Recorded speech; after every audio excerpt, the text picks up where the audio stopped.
آقا ساعت 4 صبح میخوایم زنگ بزنیم یکی از رفیقامون.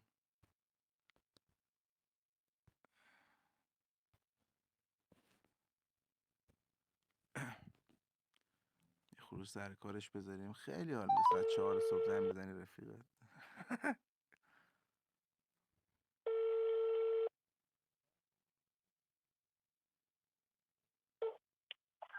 الو محمد. بله. سلام، خوبی؟ سلام. بله. محمد بیدار شدی؟ داداش خواب بودی؟ شرمنده مزاحمت شدم، ببخشید ها. دیر وقت زنگ زدم محمد، ببخشید. محمد من یه مسئله از ذهنمو درگیر کرده، واقعا داره اتفاقات بدی تو زندگی میفته. شده محمد بگو. میتونی الان کمکم کنی؟ همین الان. محمد بگو، الان بلند شدم. بگو داشت یه دقیقه بلند شو بشین، جواب منو درست بده. محمد بگو. خب صحبتت کن. الان من چه فرق میکنه درات بکشم که داداش الان ببین یه اتفاقی امروز برای من افتاد، واقعا ناراحتم کرد. خب چی شد؟ داداش من رفتم از علی امروز 10,000 پول گرفتم. خب خب بعد رفتم این 10,000 تومن رو از علی گرفتم گم کردم تو راه.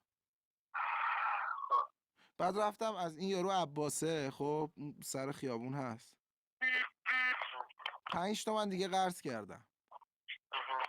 بعد با 5 تومن رفتم یه شارژ دویی خریدم. خب محمد تون بگو. خب میگم یه شارژ دویی خریدم. بعد به این بقاله 3 تومن پس داد. 3 تومن رو بردم دوباره دادم به علی، بدهیم به علی شد 7 تومن. 5 تومن هم که از عباس گرفته بودم میشه 12. 2 تومن هم شارژ گرفتم میشه 14. ولی من 10 تومن از اون گرفته بودم، 5 تومن هم از اون گرفته بودم، 15 کلا بدهکار بودم. این 1000 تومن چی میشه محمد؟ محمد الان به من زنگ زدی، من با 58 میلیون چه که برگشتی در بازار بلند شدم، الان اومدم شما داشتم به دنیا آمده، پستونک رفتم خریدم 95,000 تومان.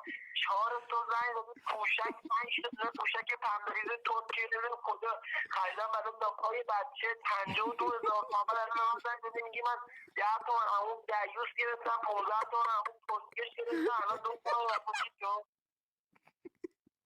بابا تو گاهیدی ما. محمد به قرآن ذهنم درگیره. خب کسخل. سگ تازه گرفته و خوابیده و الان دوباره بلند شد. آقا قدم نورسیده مبارک محمد جان. من ریدم توی این قدم نورسیده. خب بابا بذار بخواب. الان من چقدر پول میخواد؟ شماره کارت تو بده تا صرف 1 میلیون من فردا باید کارت به کارت میکنم. محمد به جون مادرم 1 تومن به قرآن نیاز داشتم، فردا چک دارم 1 تومن. داداش من برای 2 تومن میریزم، خوبه تو ثابت شدی برای من، ولی الان من میگی 1000 تومن. خب بابا این ذهنمو درگیر کردم، من 10 تومن از عباس گرفته بودم. بابا یزدان ما الان به دنیا اومده 4 میلیون فقط کار کشیدیم این بچه همون تو شکم بیاد تو رحم بیاد بیرون 4 میلیون.